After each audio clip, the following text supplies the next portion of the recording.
Bismillahirrahmanirrahim. Assalamu alaikum and welcome to Sky's the Limit. I am your host Umar Khalid Butt. Spiritual inspiration. This is something we all need at times to help us search for meaning, for purpose and to transcend in life. Our guest in this very episode is somebody who has taken the hand of religion and spirituality in order to transcend also in life. He has changed during the course of his personal and professional life, and in his own words is trying to teach others the meaning, the spiritual meaning of life as well through the different courses. His name is Shaykh Mufti Tauqeer and he's our guest in this very episode of Sky's the Limit. Shaykh Sahab, thank you very much to have joined us. Assalamu alaikum warahmatullah. Wa alaikum assalam. First of all, before we come to this change in you that was brought in through religion, through spirituality, we always begin from the very beginning. You're one of three brothers and sisters. Your mother was a teacher and your father, of course, was a mechanical engineer. How was it growing up in a household of three where your parents were from different professions, and who was the strictest of the two as far as the upbringing was concerned? Definitely father, of course. It's always the father who is the stricter person. Mother is always loving, definitely. I think it's the case in most of the houses. But he also loved us very, very much. He was strict, but loved us very, very much, and took care of all of our needs. And mother was always trying to defend us whenever we made any mistake. And but mashallah, it was a very beautiful family, a very loving family. You teach nowadays. I'm kind of transcending between the present and the past. Was it somehow the influence of your mother as a teacher that also was one of the inspirations for you to become a teacher in the later part of your life? No, I never thought about teaching when my mother was a teacher. She retired long time ago. It was very late in my life that when I thought that teaching is one of the best professions actually. Okay. There are few professions that I've always thought of that who can touch other people's lives and can touch other people's hearts. I didn't like doctors much when I was growing up. That's why I never took medicine. But now when I think back, I think that it is one of the best professions that you can actually help others, can touch people's lives. And from other professions, I also think that teaching is one of those professions as well. So it was very late in my life actually when you thought of changing professions. Yeah. Well, amongst the three brothers and sisters, your sister has done accounting, ACCA, your brother is a doctor, and you yourself are an engineer from UET in Lahore. Three different professions. Why not enter a single profession? Because when I normally talk to my guests, they say, oh, I was influenced by my father and I became an engineer because of my father. Did you become an engineer because of your father as well and seeing his profession? You know, when I was growing up, I think you might know as well that everybody was into one out of these two professions. Either you are a doctor or an engineer. Yes, that's right. True. So as I said, I didn't like being doctor at that time. So the only profession that was left was engineering. So I don't think that it was the influence of my father as such, but it was more of like this was the only thing that was left out of the better professions at that time, so I took engineering. At the age of 7, your father moves to Libya. How was that experience for you? It was tough actually, because my father was a mechanical engineer, as you know, so he got a job there. He was applying outside Pakistan as well, so he got a job and he moved. And we moved because he moved. But those days, there was an embargo that was placed on Libya, so those were difficult times, I would say. But, you know, we just lived our life, and we were living in a very close Pakistani community, so didn't feel much, but it was tough living there. All right. You did spend a couple of years there. Did it mold you as a person, as a young man growing up? Did it mold you? Did it make you more adaptable to difficult situations? Possibly, yes. You know, I can't reflect back on that as such because I was very, very young at that time, was 7, 8, 9. But I think that these things in life, these challenges in life always teach you something. And I'm sure that it must have taught me something, but I don't recall it that much. All right. So the family returns, and then people move to Lahore. You continue your education in the Cadet College for a couple of years, and then you moved to the UET in Lahore.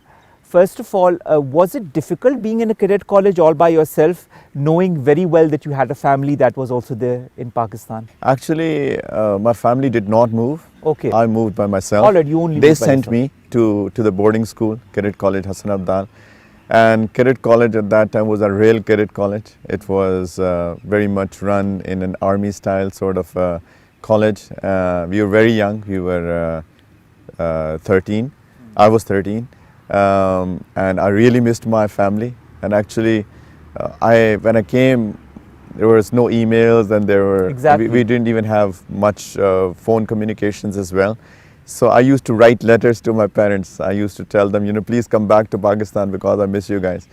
So I think they moved in a year after that, but really missed my parents initially.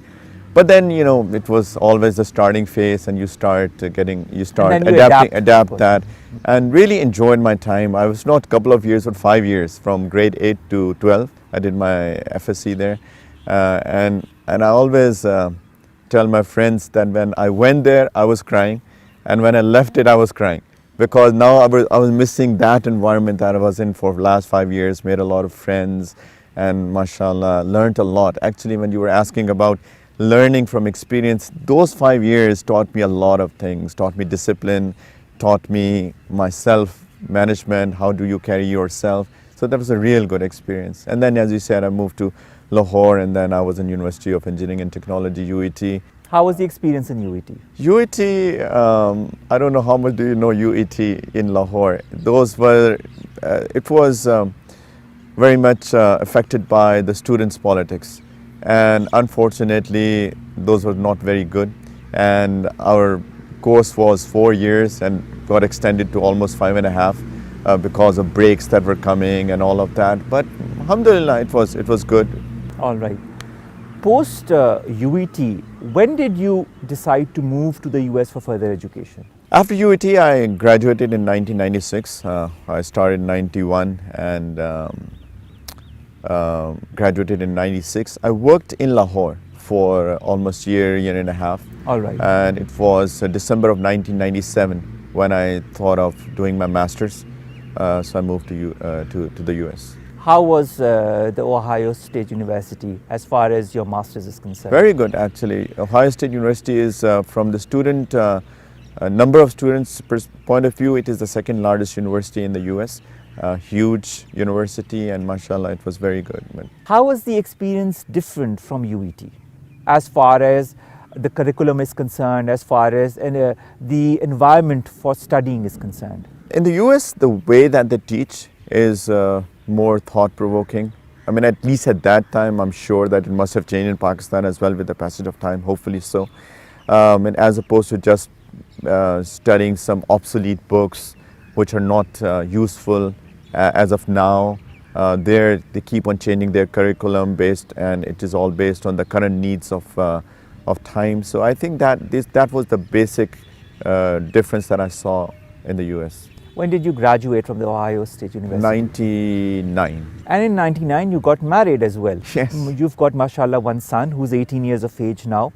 First of all, how important is the companionship when you get married, and how important is it for your companion to be somebody who understands you completely and perfectly well?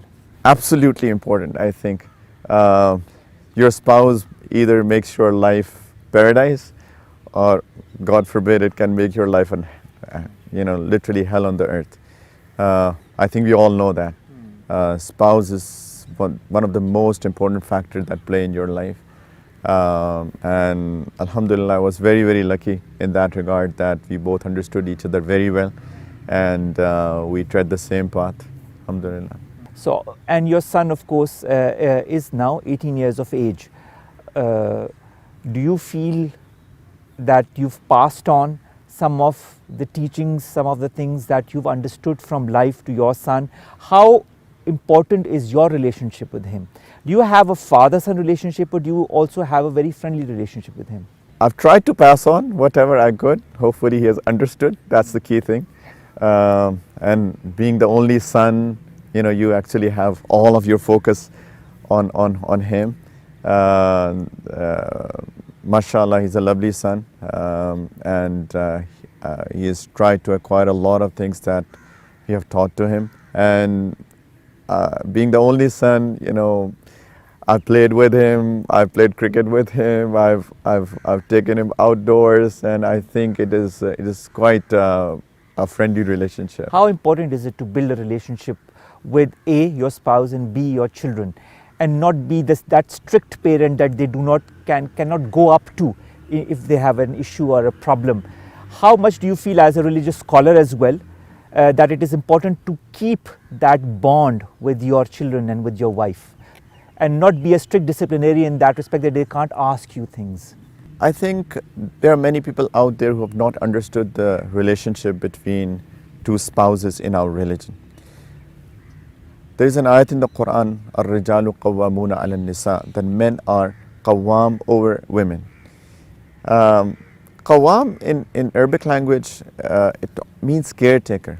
That men are caretakers of women. They take care of them.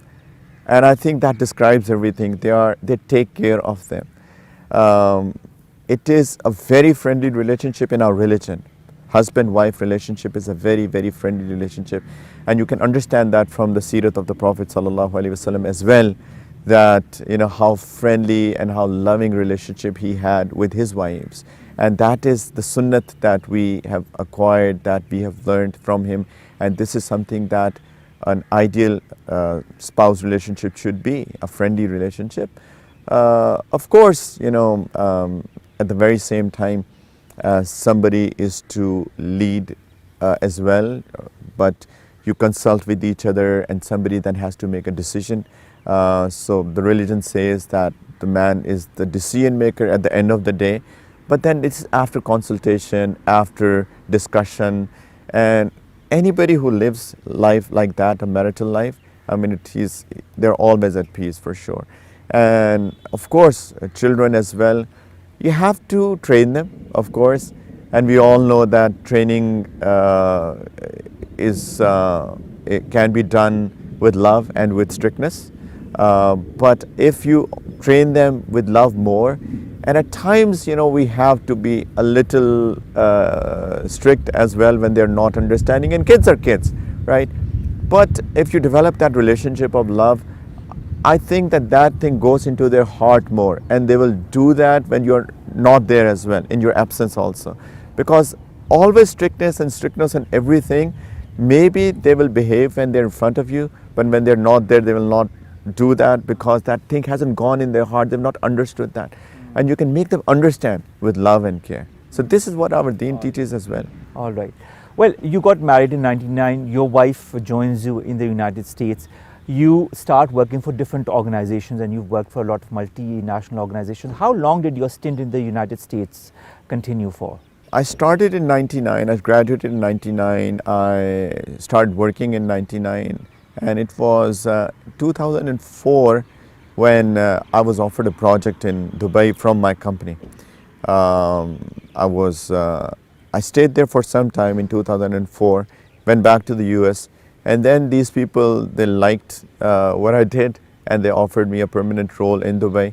So in end of 2005, in December, I then finally moved to Dubai. All right. In all of this, when did this transition towards becoming more of a religious scholar, towards understanding religion, and of course teaching religion in the later part of your life is also concerned, when did that phase begin, and how did it begin? You'll be amazed actually.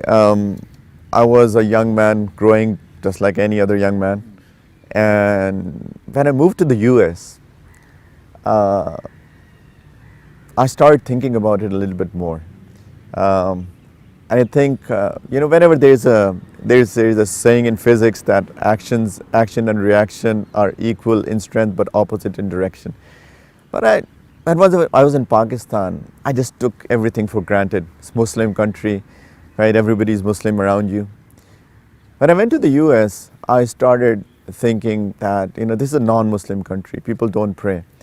And alhamdulillah, my father trained me very well. At least he put that love of Allah Ta'ala in your heart. He always encouraged me to go to the masjid and pray with him. He was a very righteous man, mashallah. So that was somewhere there, right? Ingrained in you. Ingrained in my heart. But it was just that I didn't, I just took it for granted. When I went there, I started realizing the importance of that, and started realizing that, you know, that there's no peace of the heart in anything but that you connect to God. So somehow, you know, I became more practicing when I went to the US. I was praying in the corridors of the university in a corner. You know, I didn't care who was looking, who was not looking, when it was time for prayer, what time was prayers. But it was, I think, one moment somebody, I'm just open as to what happened. Somebody once was talking about something. I can't remember what it was exactly, but he said, you know what, we all are dying. We all have to die, have to go back to Allah. Are we prepared for that?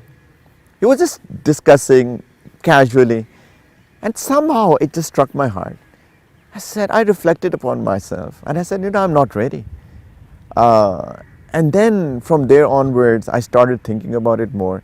And I think if I look back, that was one moment that really changed my life. I became more serious about my life, that I must get ready for my death, and started studying religion more formally. All right.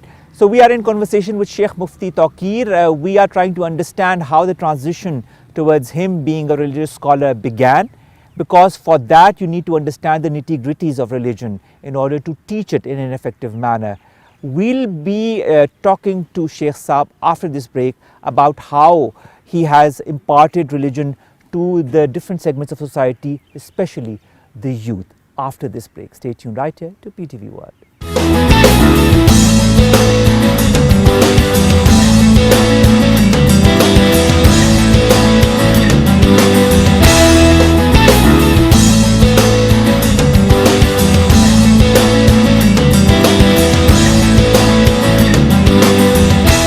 We'll go to the library, inshallah. All right. Shaykh Saab, you've got a wonderful place here and you told me that you were currently residing in Dubai. Where do you live in Dubai? I live in Jumeirah. There is a place called Jumeirah in Dubai. I live there. All right. So Shaykh Saab, how difficult or easy was this transition from being an engineer to being a teacher? Of course, your mother was one. But then from one profession to the other, how easy or difficult was that transition? Well, you know what, when I started studying religion, and I understood the beauty of religion, so the first thing first is that you start implementing that in yourself. But the second thing is that you also need to teach others that how beautiful it is, and it comes through teaching. And even if you don't want it, you have to learn the art of teaching. And alhamdulillah, I got some very, very good teachers who were really good teachers. So more than my mother, because I never saw her teaching. She was in the school teaching and I never saw her teaching, but it was more of my own teachers who taught me beautifully, and I learned this art of teaching from them. And you started to learn this art of teaching in Dubai when you were in the UAE? Well, I started in the US, as I said, and I had some very good teachers there. Very sincere, very good teachers. I started studying there and I started learning. I mean, as I said, the art of teaching comes just normally. You don't actually go and take classes as to how to teach, but you learn by experience and by observing others, and it just comes in you by seeing others, how do they teach and how do they make you understand. All right, it's a very interesting process, as you were saying, this process of not only understanding yourself but also making others understand. How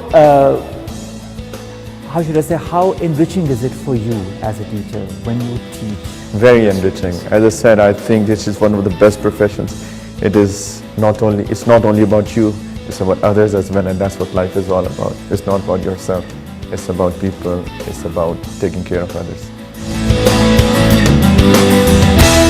Welcome back, and we are continuing our conversation with Shaykh Mufti Tauqeer, a religious scholar, and of course we are trying to understand the whole process of spirituality and education, and how all of these things bind together in order for a person to become an enlightened individual and be not only good to himself but also the people around him.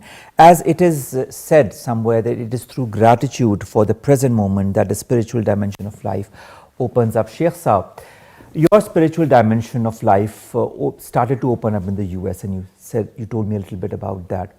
But it took shape in the United Arab Emirates. When did the opportunity arise for you to open up an academy? It actually started in the US itself. I started learning from the local scholars there in the US.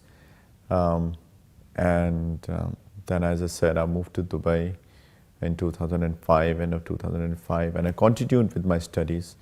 So basically, I learned the formal alim course when I moved to Dubai as well through the local scholars, and then I will come to Pakistan and will give the exams. I was affiliated with one of the Islamic institutions here. I was giving the final exams here. So studying locally with the local scholars, and then coming here and giving exams through the board exams here. So completed my course in a lot of time. Actually, it's an 8-year course, but took a lot of time for me because I was working at the same time and studying also. So just like people do part-time MBAs, so I was also studying at part-time. So 8 years took me around, maybe, I can't even remember exactly, but around 12 years or something. But alhamdulillah, finished that. And then after that, when I did my alim course, then my teachers recommended me that I should continue with the post-graduation, which is specialization. There are different specializations. So I did my specializations in giving legal Islamic verdicts, which we call as iftaa, and that's where the mufti comes from. So then I did that. So this is how I studied. And alongside, also, we should not also forget that there are different dimensions of religion. One dimension is the outward dimension. For example, you pray. The way that you pray is the outward dimension of it. But the way that your heart should be in the prayers is the inner dimension of the prayer. So everything has an outer dimension and inner dimension. Which dimension is the most difficult to master? Definitely inner dimension. It's more difficult. Outward is relatively easier. You can start copying things, but then to get the reality of it, to understand the reality of it, it takes a lot of time. So what I was saying was that although I was learning this, the formal 8-year course or a 13-year course with specialization, but at the very same time, I was very lucky to get my teachers who were teaching me the inner dimension of our religion as well, which we generally call as spirituality. So try to understand the beautiful. I also call it, I call our religion as a 3D religion. And why is it so? Because there are 3 dimensions to it. One dimension is our beliefs, right? One is the outward aspect of it, and one is the inward aspect of it. And there's a third dimension. It's very interesting. This third dimension in our religion is called ihsan. And ihsan comes from husn, and husn means beauty, right? This third dimension gives our religion the real beauty. And it's very unfortunate that many people do not understand the third dimension of our religion, and they only take the 2 dimensions, and thus don't get the beauty of our religion. Why is it so? Is it because of a lack of understanding? Is it because of a lack of knowledge? Why don't people understand this third dimension? I think lack of knowledge, indeed. They take things very literally, very outwardly, superficially, and it's not the problem for our time. I mean, I don't know if you have read Iqbal or not. Iqbal in the 19th century used to say that, कि रगों में वो लहू बाकी नहीं है, वो दिल वो आरज़ू बाकी नहीं है, नमाज और रोज़ा और कुर्बानी और हज ये सब बाकी है, तू बाकी नहीं है. Right? So everything is there, the rituals are there, but he used to say that there is no God. Right? Where is the concept of Allah, and where is the depth in the prayers? Where is the depth in your fasting? Where is the depth in your giving zakat and going for hajj? So that third dimension, people started losing it a long, long time ago. But there have been always scholars who also work on the third dimension. The scholars who are experts in the outward dimension of the deen are called scholars, alim, and the people who are master in the inner dimension, they're called sheikh. So there are people who work on that, but generally speaking, this is one of those lost traditions, or it has lost its shape with time. Are you amongst one of those who are trying to revive this long lost tradition? I'm not reviving it. Or trying to continue? Yes, this is something that my teachers have asked me to learn and also to teach, and this is one of those things that I always teach. Yes, I'm trying to pass it on, definitely. All right. If I were to ask you what religion is, what does it mean to you, and to those who are watching, because we've got a multitude of viewers of different religions, sects who watch our shows, what is religion? Before that I answer that, I'll just tell you what people think religion is. If you ask somebody what is religion, or people pass this comment, oh, he's very religious, or she's very religious, and you ask them, what do you mean, he or she is very religious? And normally their answer would be, oh, he prays 5 times a day, he goes to the masjid, he has a beard, fasts, gives charity, right? And possibly, and if we talk about women, they say, oh, she covers up. But that's their full stop. That's what people define religion as. And it's very unfortunate that people have taken religion as a few rituals. Religion is a way of life, right? It's from your birth to your ending. And religion teaches us everything. We have 5 things in religion. We have our beliefs, then these rituals, which we call ibadat. But then there are 3 more things that are in our religion. One is called mu'amalat, the mutual contracts, buying, selling. Our religion teaches us how to buy, how to sell. There are beautiful laws out there as to how to buy and sell. The religion makes sure that nobody loses out, neither the buyer nor the seller, right? Marriages, marital contracts, other contracts. So this is part of our religion. Character, it's a big aspect of our religion. And one is something called mu'asharat, how to live with each other, how to deal with each other, right?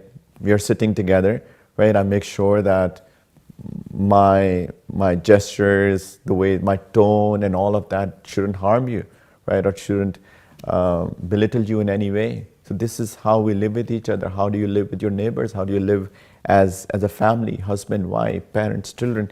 So this is what religion is all about. It's about start to end. And anybody who understands religion and follows it, it makes a beautiful human being, and it makes a beautiful society. All right.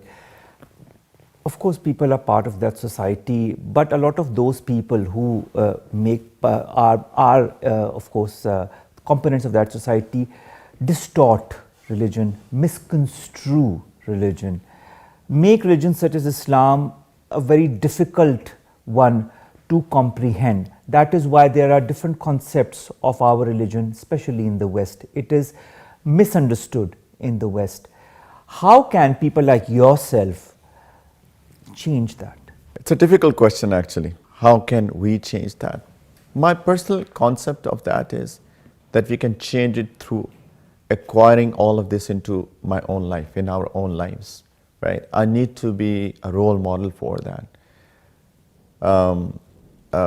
If we start understanding religion and develop or acquire all of these 5 things that I've just mentioned, and people see you as a good human being, and a person of good character, the way that he deals with you, people, whatever they see out there, whatever is being advertised, whatever is told by whoever, the negative picture of our religion, when somebody is seeing you, he will just discard all of those messages that are coming out, and he will say that, this is not what people are saying, right? And I've had personal experience as well. I was in the US, as I've told, and there media was talking negative about our religion, right? They were calling it a religion of terrorism and all of that. And the place where I was working, and I was working with US nationals, they were Americans, and they saw me and they saw many people like myself in the company, and they just discarded and rejected all of what was told through media. So I think we should try to become people of complete religion, people of character, people of good morals, and people who connect to God. And inshallah, that will change the whole perspective of religion. I was asking for your example because you visit different countries across the world and you give, as we say, you teach to the different students across the world. You've been to different countries, you've been to different convocations, you've tried to make people understand the whole concept of religion, of what Islam stands for. How do people perceive it? Do people come to you and say, oh, we did not understand it, religion as it was, or we did not understand the proper meaning of Islam, but you gave us a meaning that is more true, that we can connect to, that is not as complicated as it is made out to be?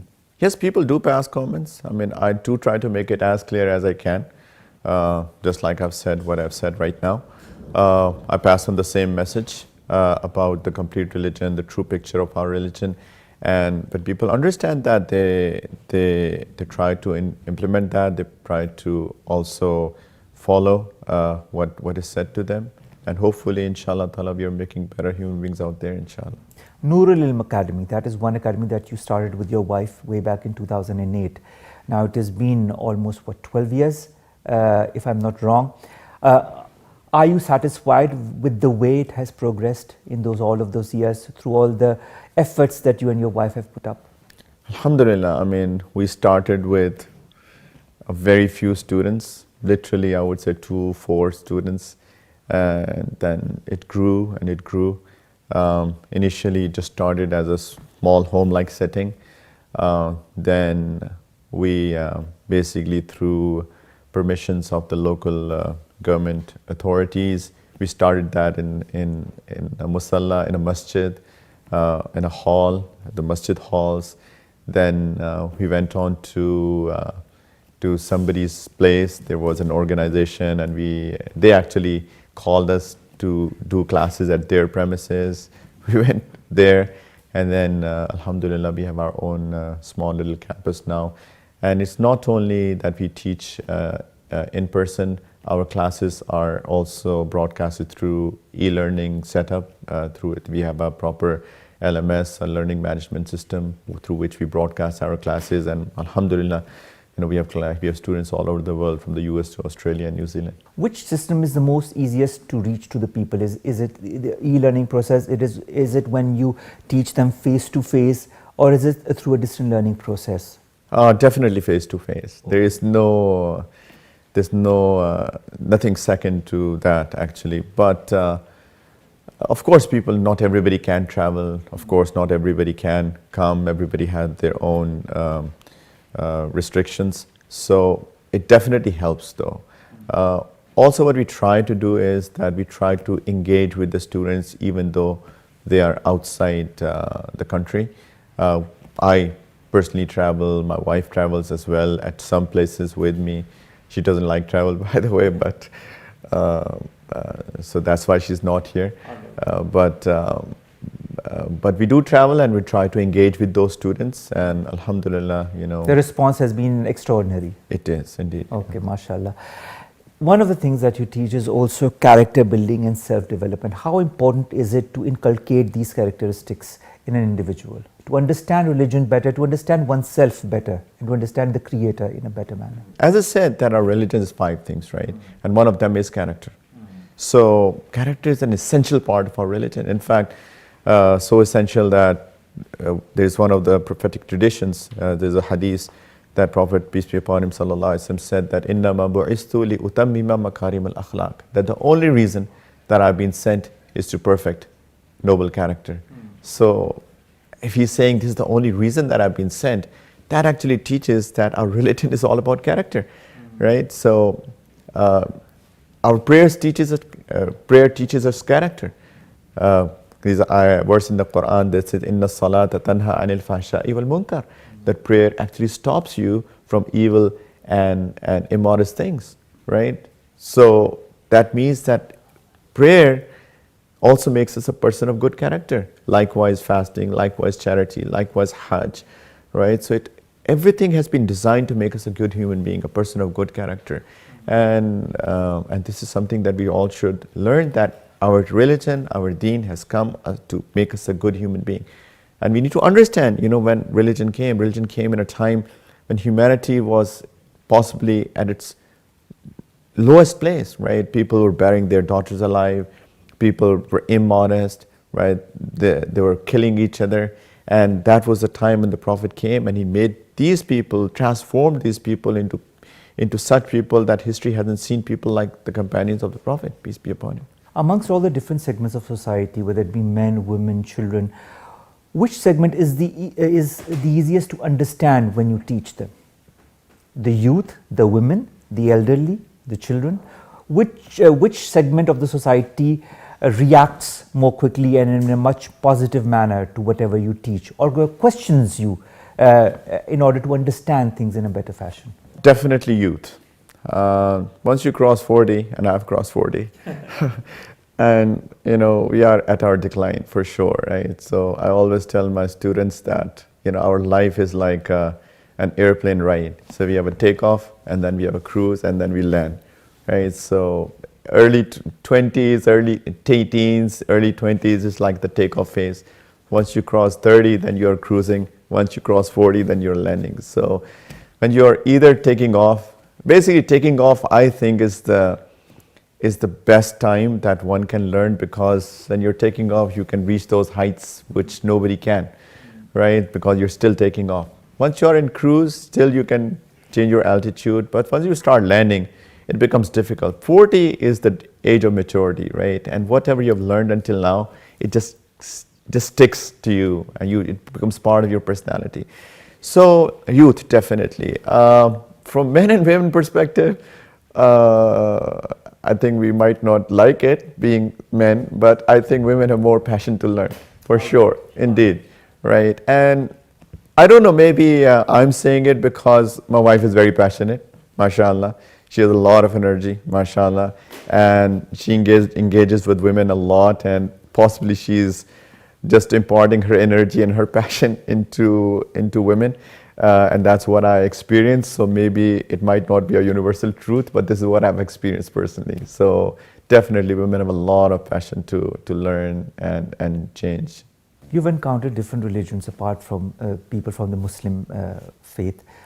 When you talk to different faiths, one of the things that is very important in this day and age is interfaith harmony, for different religions and faiths to understand each other in order to work in a harmonious manner together. How much of that also do you make the people of other faiths understand when you talk to them? I live in Dubai, so it's a Muslim country. Of course, we have people from all over in Dubai. It's a very metropolitan city.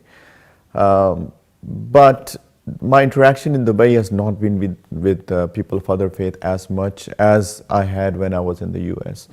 And especially, when that unfortunate incident happened of 9/11, that was a time when people really wanted to know what Islam is, right? Because everybody was saying, as we just discussed, that, it's terrorism. They were tying it with our religion, unfortunately.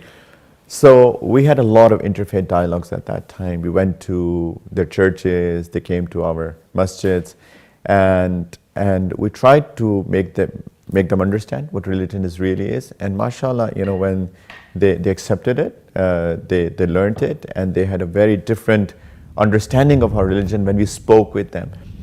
One of the big issues, I think, amongst Muslims as well, and also amongst people of other religion, is there is lack of dialogue. There is lack of interaction. People don't learn from people, but rather they just rely on other sources like media and what people are chatting out there on social media. But when they do interact directly, face to face, human interaction, they understand it very well. The Nurul Ilm Academy has changed a lot of people and the lives of a lot of people across the world. You're trying to propagate a side of faith that many seldom knew in the past. The simple side of Islam, the way one should go forward in leading one's life.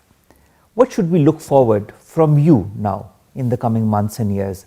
Do you want to further expand on your academy as started in other countries of the world as well? Or do you want to start on campuses in other countries? What should we look forward from you? And I've never planned it as such in my life. I think it's Allah Ta'ala who expanded it to the extent that He extended it. What I'm really looking forward to is that, as I said, that we started with a very few people, and then we have it in all parts of the world. So I just leave it to Allah Ta'ala. You know, I just want to go out to people, and as I said, to make them understand the beauty of our religion, the third dimension of our religion, the ihsan part, their connection with God and your character building and your spirituality, and to change yourself as a person. So that's the only goal in my life, that how can I make people understand, so that this concept that has been created, you know, can go away. And inshallah ta'ala, with that effort, a little bit of effort that I can make, you know, wherever Allah Ta'ala will take it, inshallah ta'ala. I pray to God that inshallah it goes to every corner of the world. Your mind and heart is open to different avenues that can country, open up with time. Every city, every house, inshallah. Okay. That's what I plan to, or that's what I make dua for. And inshallah, the rest is to Allah. Any regrets in life? I wish I could understand religion when I was very young. Definitely. I wish that I could understand it from when I was very small. I think my parents tried that to teach me. I was unfortunate enough that I didn't take their word seriously, I think.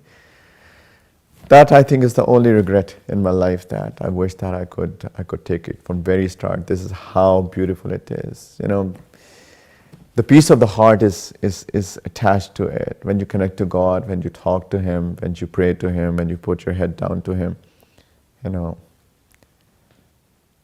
when you remember Him, this is the best thing that you can have in your life. And when you miss out on all of those years in your life, and especially your youth, when you were teenage, when you were early youth, of course, time doesn't go back. All what we do is, you know, make dua. But yes, this is something that But you've changed your present. In fact, that is the most important of the, instead, as we say, better late than never.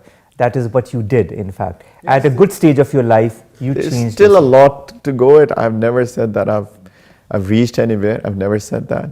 I hope that people don't misunderstand me. But what I wanted to say was, I wish that my learning experience could have started earlier. I'm still learning. There's a long way to go. And this learning process never stops. It just stops with your death, when you go back to your Creator. Shaykh Mufti Tauqeer Sahab, what is the message that you'd like to give to those men, women, children and elderly who are trying to understand religion, who have misconceptions about religion, but who have a lot of questions in their mind about religion? What message would you like to give to them as somebody who has learnt himself with the passage of time? See, I repeat that religion is to make you a human being, a good human being. It teaches you morality. Nobody can teach you morality. Morality is not the domain of intellect.